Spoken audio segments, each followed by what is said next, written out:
Hi, I'm Michael Josh, and you're watching Gadget Mash. We flew to Barcelona to get the scoop on the Samsung Galaxy S7, and here is our hands-on review. Let's get straight to it.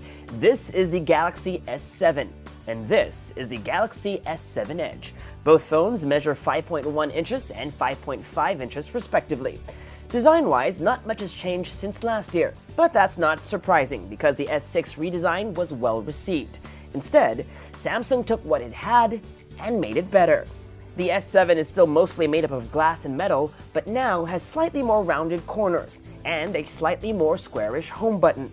The display has an even narrower bezel, meaning it's flushed against the sides of the phone. Button and port placements are the same, volume rocker on the left and power button on the right. Micro USB charging port, headphone jack, speaker grills, and microphone on the bottom. Notice, no USB Type-C. Moving on, up top, you'll see there's a SIM card tray, but no IR blaster. But here's some good news. The SIM card tray has an extra slot for a micro SD card, meaning Samsung is bringing back that once curtailed option for expandable storage. The phone supports micro SD cards of up to 200 gigabytes. But the biggest design change can be seen and felt once you turn the phone around. The back of the S7 is now curved. Samsung is calling it 3D glass, resulting in a phone that's easier to grip and one that feels thinner than it actually is. The unsightly camera bump on the S6 has been shaved down significantly. One final design change is another returning feature, skipped on the S6. The S7 has an IP68 rating, meaning it's waterproof and dustproof. You can shower with your phone or swim up to depths of 1 meter for 30 minutes. While the S7 still has a non-removable battery, Samsung's made sure that this time around, the phone has a bigger battery, up to 3,000 mAh on the S7 and 3,600 mAh on the S7 Edge. Samsung is also improving the S6's already impressive camera. The company is touting a new feature called dual photo diode, something seen on high-end DSLRs like the Canon 70D. The promise is even better low-light performance and even faster autofocus. We spent some time with the camera and were pretty impressed by focus speeds. Also worth mentioning, my favorite feature on the S6, double pressing on the home button to start up the camera still works, and camera launch time is as fast as ever. Samsung is making a bold move this year, cutting down on megapixels from 16 on the S6 to only 12 on the S7, but this is actually a good thing because each individual pixel is larger and shots, theoretically, should be better. The selfie camera also gets a fill-in flash, although we're not sure if, like on the iPhone 6s, it adjusts based on ambient light conditions. In our tests, we only got a warm white flash.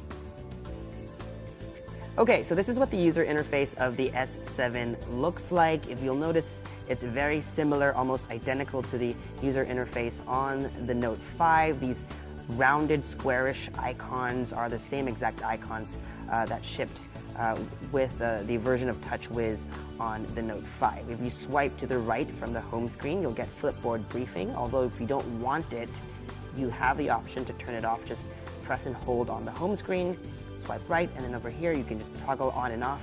We set it to off, and now it's turned on. You can basically it's turned off, and then if you want to turn it back on, just go ahead and do that as well, and then we've turned it back on. While we're here on the settings, let me also show you some of the wallpapers that shipped.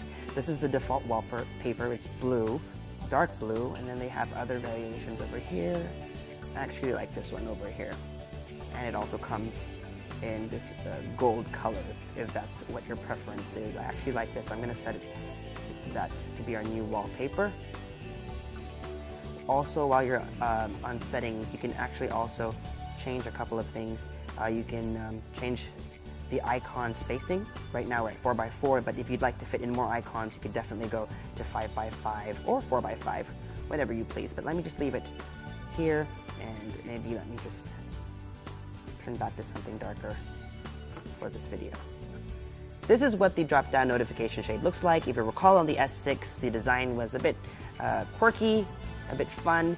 This one is a bit more minimalist, more held back. You'll notice shades of gray and blue. And if you look over here is a new feature of the S7, the always on display. Currently it's set to on. We can turn it off with a tap, but let's turn it back on and then just switch off the display, and you'll notice in a bit this will pop out, and this is always on the display.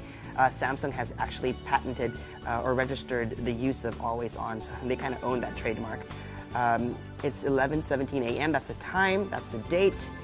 You have the battery levels over here, and if you had missed calls or incoming messages, the count would appear underneath the time over here. And like I said, it's always on the display, but it consumes very little power. Samsung says less than 1% of battery per hour. Let's go ahead and dive into the app drawer. Again, very similar, and we're actually pleased to see that there is hardly any bloatware. There are a couple of Samsung apps like S Health and S Voice, and there are built-in Google apps as well as a suite of Microsoft apps, including Word, Excel, and PowerPoint. And last, let's take a look at the settings menu. Again, very similar to the settings menu on the Note 5. You can search. For example, I was looking for storage earlier.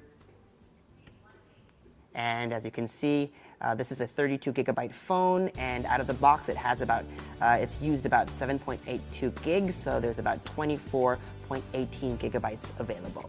Last thing I want to show you is the version of Android. If you go into software info, you'll find that it runs Android 6.0.1 out of the box, and that is Marshmallow.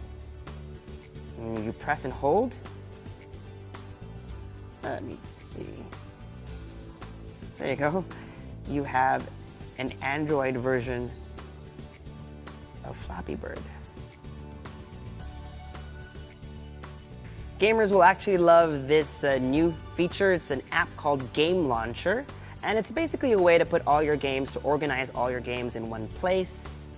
You can add them this way, it'll arrange them, but it's not just about arranging your apps. What it does, it allows you to save power while you're playing your games. So you can save power or save maximum power, and basically what it does is it lowers the resolution and the frame rate to give you more game time. Another interesting feature is no alerts during the game. The last thing you want to be doing is playing Temple Run, you're about to jump and then an SMS comes in, you click no, but it's too late, you fall and die, so you can turn on no alerts during the game. And last but not the least is game tools. I can't show you that now because I don't have any games installed, but basically what it allows you to do is take screen grabs or even recordings of gameplay itself. If you're a YouTuber, this is a perfect tool for that. On the Galaxy S7 Edge, you'll notice that the Edge screen has been updated. Now there are 2 columns. The Edge screen just used to be over here. Now this entire thing has the Edge screen functionality, up to 10 different app icons or app shortcuts. But it's not just about app shortcuts anymore. If you swipe again, is a new feature called Tasks Edge. So it's not just summoning a specific app, but an action within an app. For example, being able to take a selfie, launching the camera and taking a selfie, or launching the messaging app and composing a message. You can go in and add other tasks. For example, launching the stopwatch from within the clock app, or for example, opening a new tab from within the browser. Right now, for now, as you can see, these are all Samsung default applications, but Samsung says they're opening up this feature to third-party developers, so soon your favorite apps may be able to give you extra functionality for Tasks Edge. And of course, a swipe one more time will bring up People Edge, and so if you have favorite contacts, you can assign up to 10 favorite contacts now with the new expanded Edge display or Edge screen. If you swipe some more, you can actually launch other widgets or apps like Yahoo News, although we're not connected to the internet, so we are unable to show that to you now, but that's what the functionality is like, and you can go in and customize that by diving into this settings menu over here, and you can actually add more Edge panels. As you can see, here are some examples of how that will look like. This looks like Flipboard. Over here is a stock ticker of sorts. Sports scores, you can add those in over there. And they all are provided by, this is provided by Yahoo Finance. And of course you can also include the weather, but I don't think that will work because we are not connected to the internet at the moment. But those should load over here if you set it up that way. And that was our hands-on with the Samsung Galaxy S7 and S7 Edge. We've got a lot more coming from Mobile World Congress, so make sure to subscribe to our YouTube channel, like our Facebook page, and follow Gadget Match elsewhere on social media. Until next time, I'm Michael Josh. Thanks for dropping by.